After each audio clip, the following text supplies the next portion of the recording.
Good morning, afternoon, or possibly even evening. Thank you for joining me today as I speak my mind on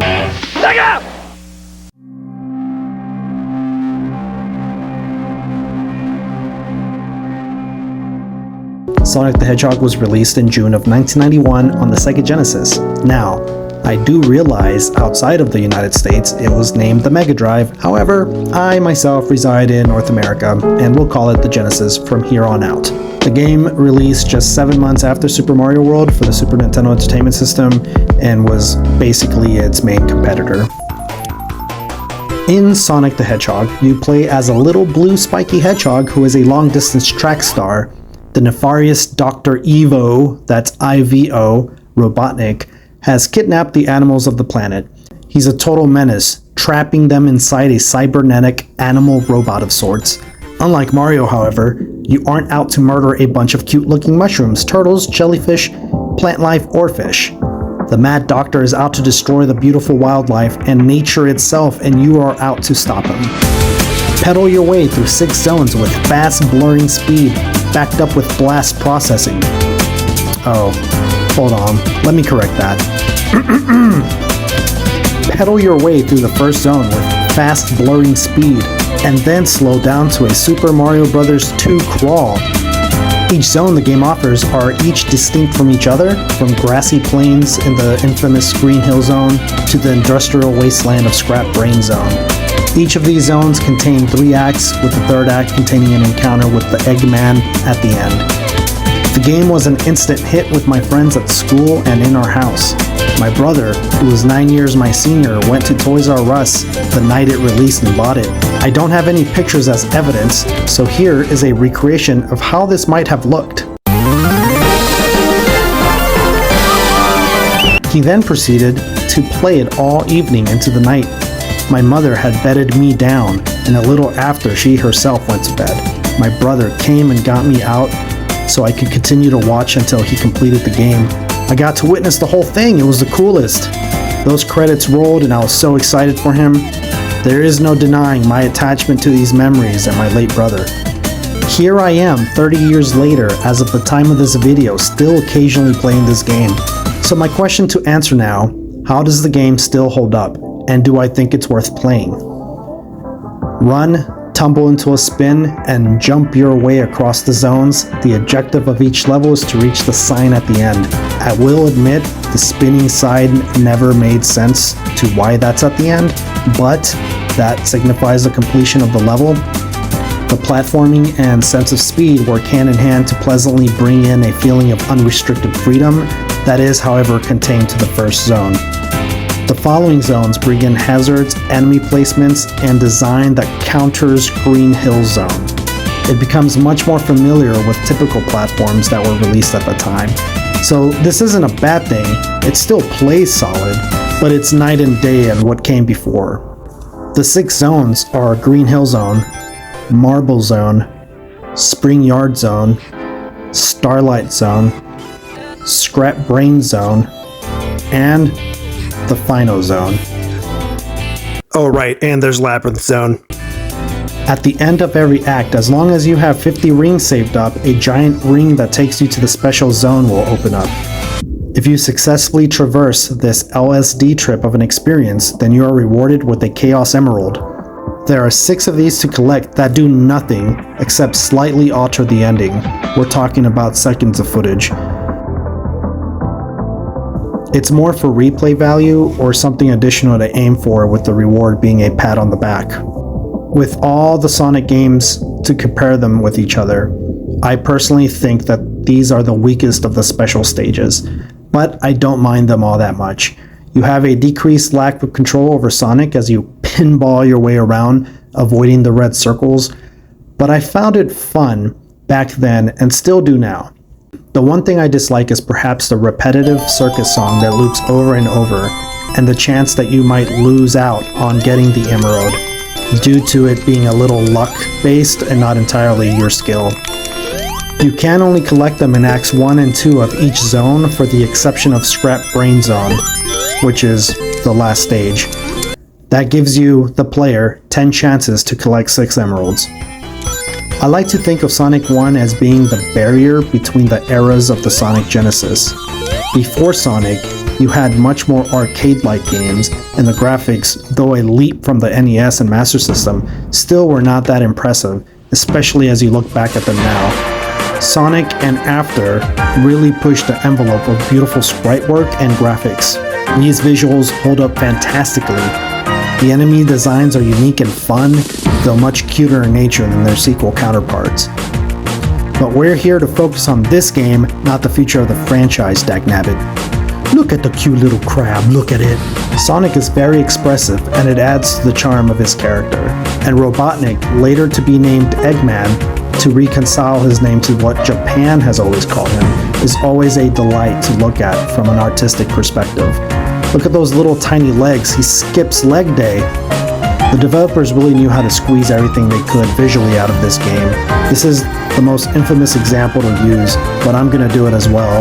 Take a look at this waterfall from an old tube TV and its re-release on modern hardware. Now, when you compare these two, them using the limitations that were brought in with the technology at the time, they definitely worked creatively around them. It's very beautiful.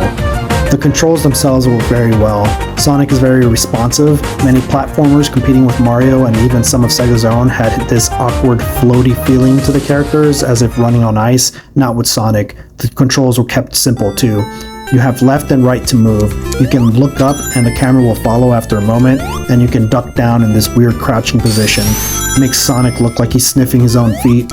With momentum, pressing down will have Sonic go into a spin that defeats enemies as long as the enemy doesn't have a spike or some weapon of sorts that's facing you. You can also break through false walls by rolling, or as I like to call them, liars. And that's all there is to it. Forward, backward, crouching, and spinning, looking up, and a jump button. Sonic moves with momentum just by pushing the circle pad in the direction you want. A, B, and C all make him jump. So the button is your choice. I can't remember if the 6-button controller lets you jump with X, Y, or Z, but that wouldn't feel so comfortable if you could. Then there's the music. It is a delight to the ears. The tunes are also catchy, except for the special stage zone. That tune can go kick rocks. Everything else is great. It perfectly complements the zone you are in and draws you in, allowing your mind to escape into the very world Sonic is running through. The simplicity, tight controls, great soundtrack, and beautiful visuals really draw the player into a platformer that really has all the elements that should work. Unfortunately, that's where the praise kind of dies off. There is so much working for Sonic here except for the gameplay itself. Now, don't get me wrong, I'm still able to enjoy this game, and I mentioned this earlier, but after Zone 1, it kind of goes to a crawl, but it still plays good. Playing it gives me the feeling of magic waiting to happen. It's almost a perfect storm, but it just quite didn't reach that high. Once you get to Marble Zone, which is the second zone of the game has such a drastic shift down from the previous zone. That is enough to give anyone whiplash. Every zone that follows has acts that seem to purposefully slow you down, and there are frustrations with enemy placements and cheap traps laid about that adds to the decrease in fun, but mainly it's the layout of the levels I'm focusing on. Imagine if you played Super Mario Bros. 3 and after finishing the first world, the following worlds were all auto-scrolling levels. It would kill the momentum. Likewise, this diminishes the momentum that could have been of the first Sonic game. Everything that works and that first zone, however, are able to carry the rest of the game. The rest may be unremarkable and even average at times, but the charm, controls, and music really get you through the end. I would say Zone 5 is an improvement, bringing back stretches of highway and loop-de-loops. Zone 6, however, takes it back away, but as the final zone, it fits as a solid climax to the game. In particular, the dark color use of reds and blacks for the background with the industrial wasteland silhouetted in the back as it spits fire, and the metallic grays of the foregrounds tells the players of what the stakes are without a single line of text. Great use of visual storytelling. The boss fights themselves are fun and a little challenging at first, but through subsequent playthroughs, it makes them a breeze. They usually hold a pattern that if you're quick enough, you can add in there many more hits, taking down Robotnik within seconds at a time. It's very satisfying. The 2 out of the 6 boss fights that bring the fight's overall enjoyment down are Labyrinth Zone and the final boss itself. Labyrinth Zone has you race against Robotnik as water fills up. The point is not to hit him, but to keep up and make it to the top without drowning. I don't mind the shakeup and I can usually make it through without getting hit. Keywords, usually. It's not too challenging, but the execution feels mediocre. There isn't anything I find necessarily wrong, but replaying it reminded me how much of a chore it feels to go through. As for the last boss fight, it is a simple whack-a-mole minigame. Not literally, but essentially that's what you're doing. 2 pillars at a time come down, giving you the player an opportunity to hit him. It's not hard, but the fight works against your patience.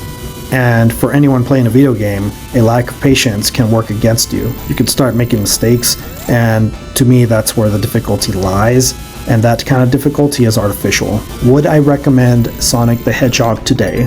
Well, if you have somehow managed to go your life without playing the game, or are new to the series at all, maybe new to video games, it's not a bad game.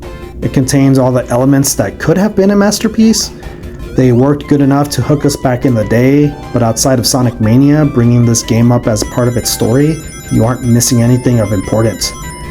The narrative isn't all that much to say either. Sonic 2 and Sonic 3 and Knuckles contain a small but coherent story. Sonic 1, on the other hand, feels like events just happened. I recommend you start with Sonic 2, move on to Sonic 3 and Knuckles, then back to this one if you really want to. But if you decide to jump in, you're still going to experience some good and solid times.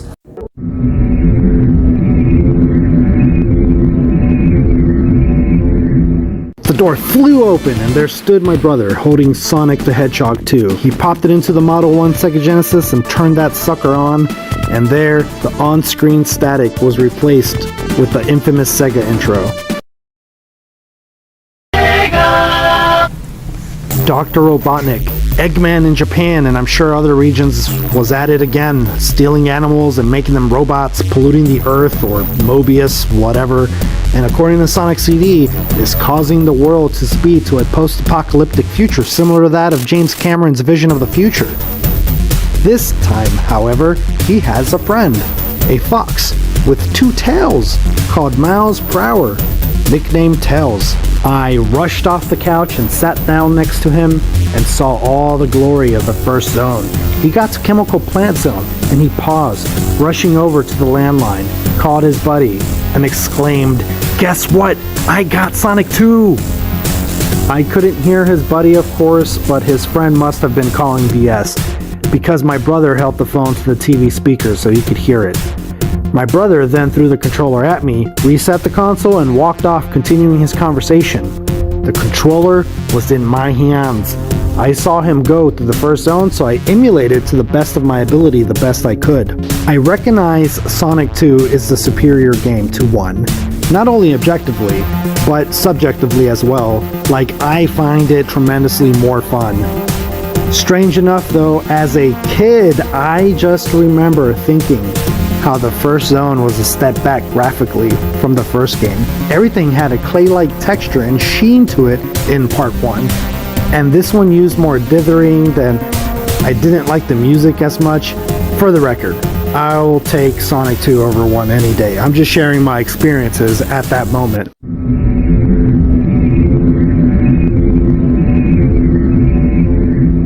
Eventually I got through Zone 1.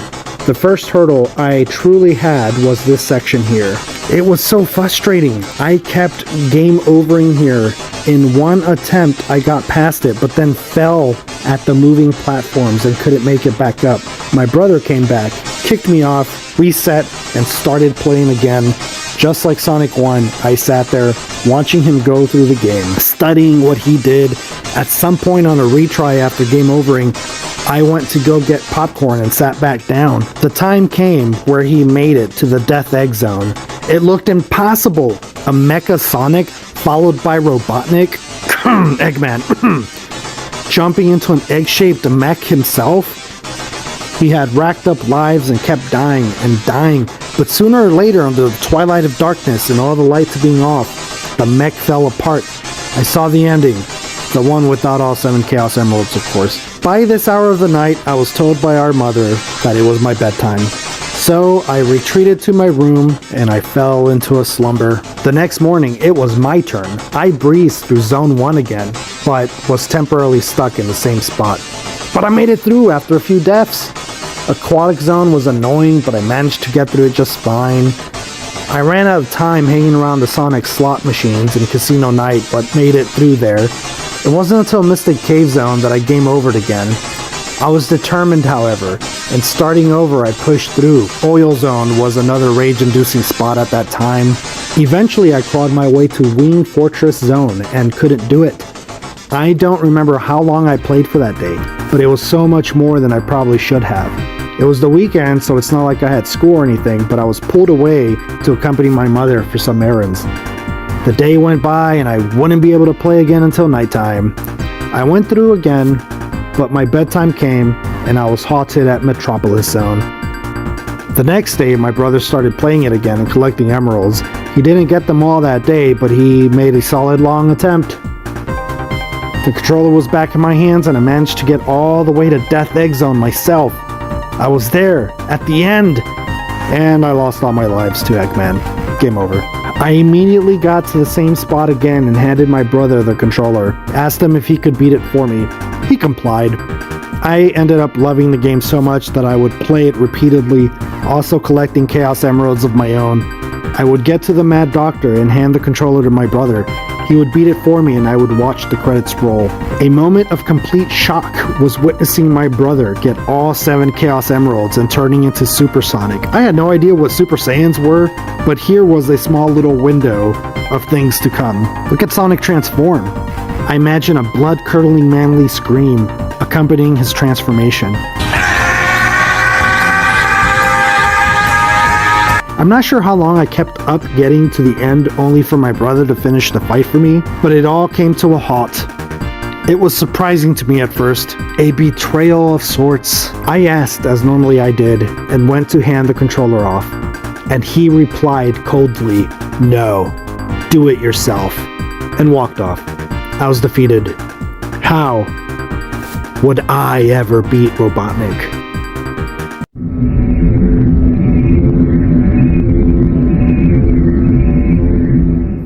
Well, here started my first lesson, possibly, in working hard and self-reliance. This is by no means in these very life lessons that the real life me has encountered. It was a parallel of sorts. I don't know how many times I ran through the game, eventually not even dying once, for the exception of rare deaths due to glitches. But my triumph finally came. I beat Robotnik myself.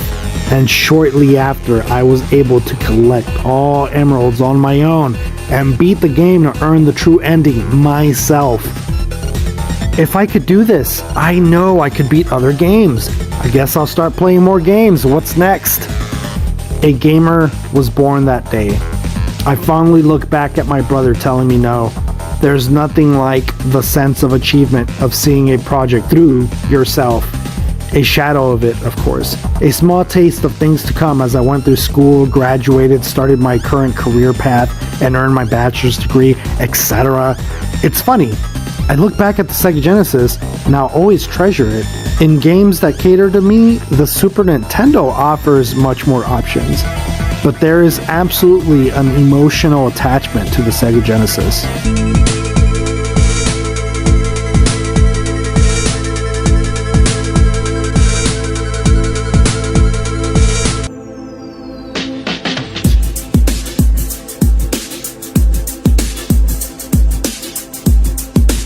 This was the series that got me listening to video game original soundtracks. I have to hand it to the series. It has been consistently good, but the music alone was always enough to draw me in. It's so catchy. I think 3 has the weakest soundtrack, but even then, it has good music. I just wasn't as fond of it. Anyway, that's enough about that. Streets of Rage. In the concept of time, there are little memories I have prior to this series in terms of my timeline with gaming and the beat-em-up genre. If I think really hard on it, my memories are mainly with Double Dragon 1 and 2. Those were considered in my household the epitome of perfection with beat-em-ups. I held that opinion as well. But then the world saw Final Fight. It made waves across the nation, across the world. And for good reason. I say this as someone who did not play it at its height. I experienced that series much later, but I ended up loving it. But as a kid, especially being 3 with its debut, I was obviously ignorant of it. I did get my own introduction though to the world of modernized beat-em-ups, and it was with Sega's own response to Final Fight. My fondest memories were with 1 and 2. I thought those were the coolest games at the time I had run across in my entire life, minus the Sonic series, which ended up becoming my favorite during that period of time. Sega was going at it with left and right hooks, solid releases left and right, and one of their best was the original trilogy of Streets of Rage. Not only that, but .mu's late 2010s Streets of Rage 4 as well. The first game contains the first memorable memories I have of co-oping a game. My older brother, cousin, friends, and I would all gather around and take turns playing this over and over. Of course, I hadn't had my game awakening yet that would occur with Sonic 2, so I was more of an afterthought in how I contributed to this game. I simply wasn't that good and only really stuck around because of the social aspects of it, I guess. I don't freaking know, man, I was like 5. But I would occasionally be given the controller, die, and hand it off. I do remember being very impressed with the graphics, especially when compared to the rudimentary look of the Technos games. Oh man, I remember one time we were at, I believe, my buddy's house, and the entire group was there, my cousin, his friends, my friends, and we had just gotten done at the pool. We dried up and surrounded the TV. We were gaming it up. Anyway, I got up to use the bathroom, and I accidentally tripped over and ripped the AC adapter cord from the Genesis. To make matters worse, the cord actually ripped and was unusable. That particular day, I was an outcast. But that's okay, they all got over it, and soon enough, we had a new power adapter, and the gaming continued.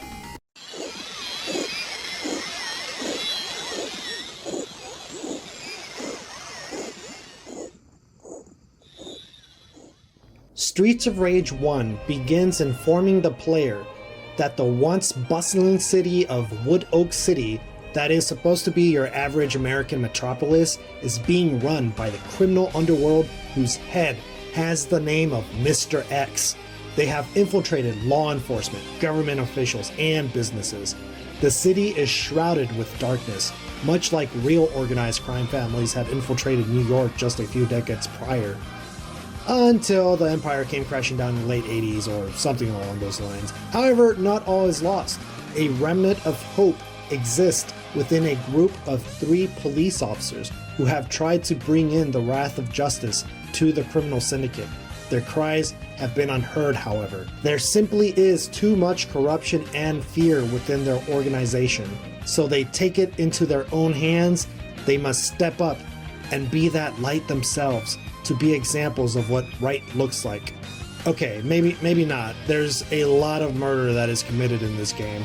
I guess you can call it self-defense, but like there's a lot of bodies stacking up.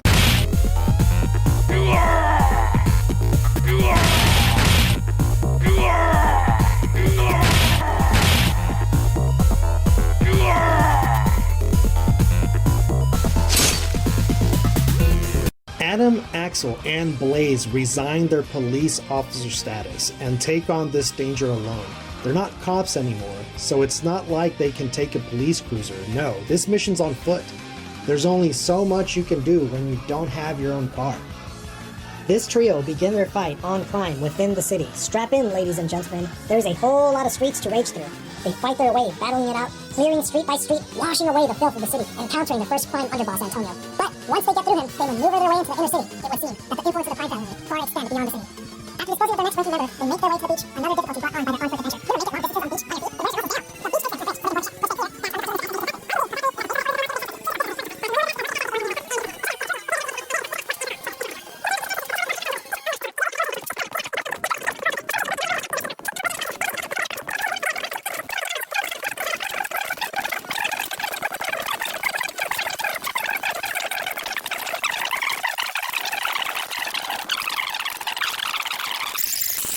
Alright, so here's the deal. Part 1, you defeat X. Part 2, he comes back. Part 3, he comes back as a brain. In Part 4, it's his twins. That's all you need to know.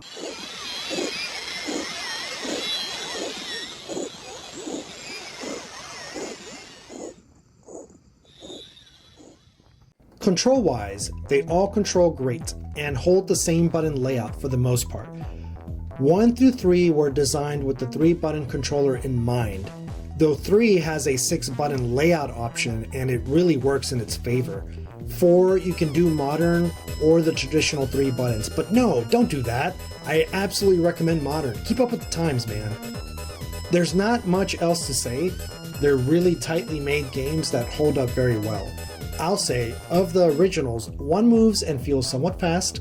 The characters seem to have far reach in terms of their strikes, and 2 moves a bit slower. It's more concise, but you have to be closer to your enemies to land hits. And 3 feels the most versatile and fluid. It definitely feels the best out of the originals. My oh my, what a wild ride. Playing these back to back really opened my eyes. You see, growing up and even playing 4 on release day, Part 2 was my absolute favorite, followed by 1, then 4, and finally 3. But please keep in mind, I never considered the series to be bad. 3 gets a lot of criticism due to its difficulty, and I did place it last, but it was still loads of fun and awesome to me back then. The music wasn't as well received by me, but it still had great music. We played through these games so much back then, countless hours. It was definitely our go-to multiplayer game, especially with my cousin and I.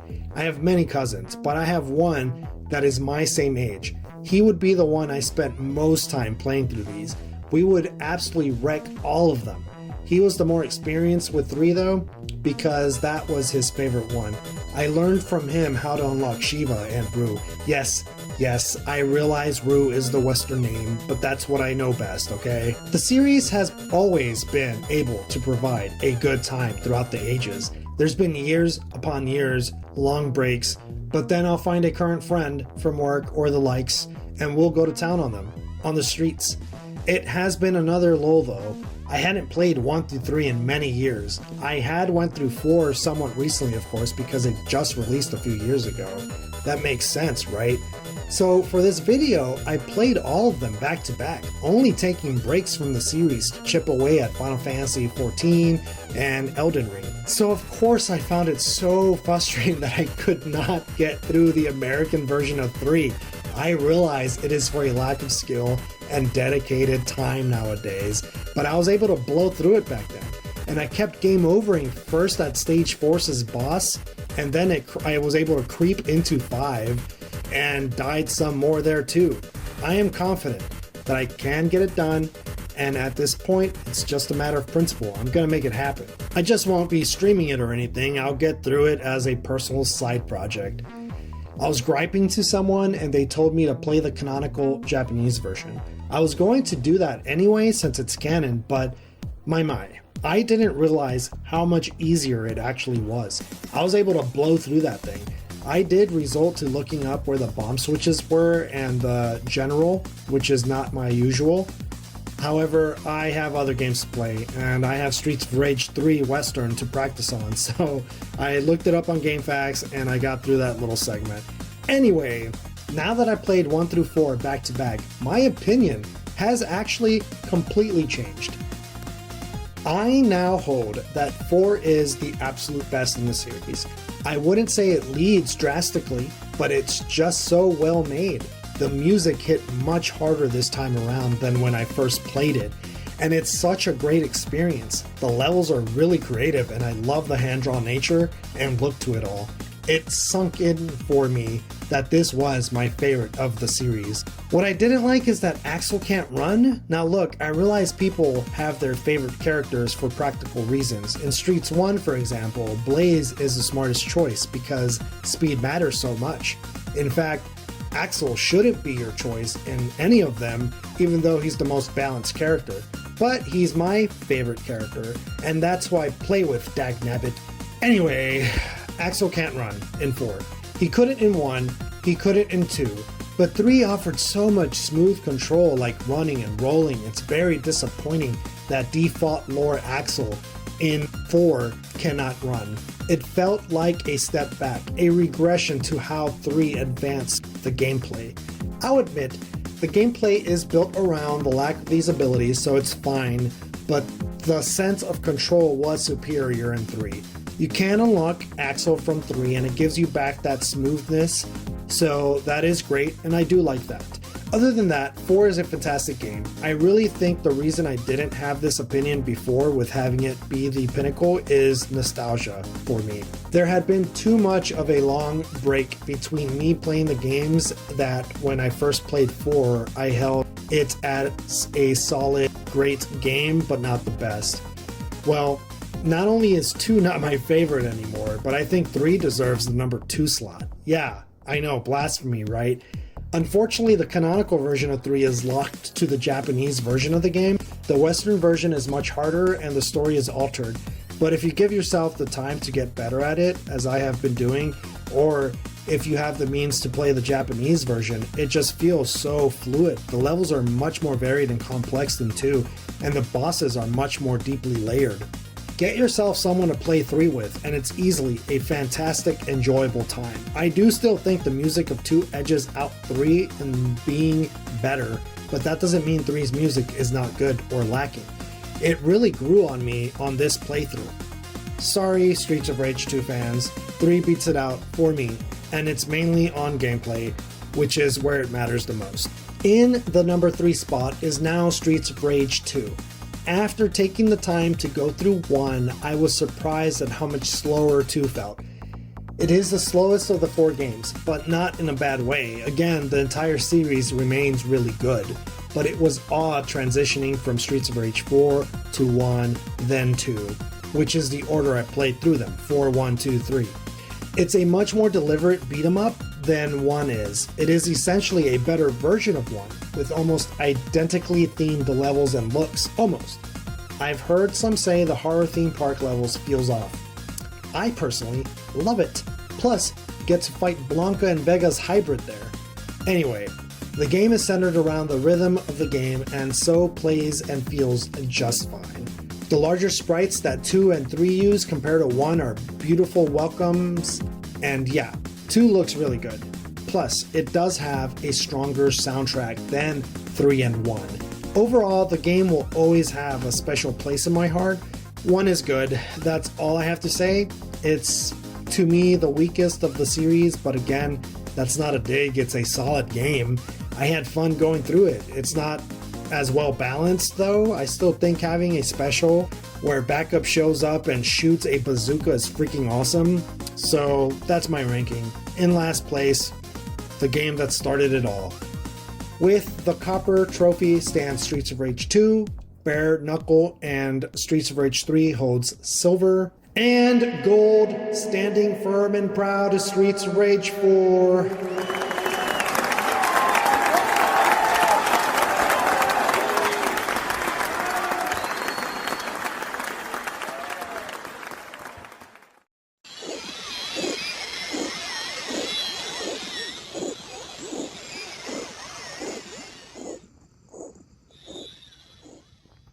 I apologize, I did not go through the Sega Master System versions of the games.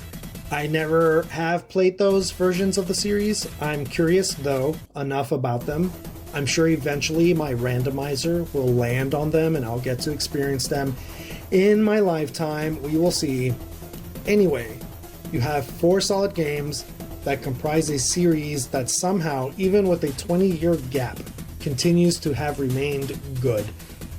The original 3 are classics, and though many were skeptical of 4, maybe, I don't know, I think I heard people being skeptical. I was pretty excited from the start, but 4 turned out to be an amazing experience. Buy them from retro stores, get them for your modern consoles under the Sega Collection, emulate them, whatever. It's a series that is worth playing. I hold good, dear memories about them, but I've been able to make new ones with my daughter. We have gone through the series together as well, and that's the best compliment I think the games have going for it. Solid co-op experiences with banging soundtracks. Anyway, that's it for now. Thanks for stopping by, and until next time.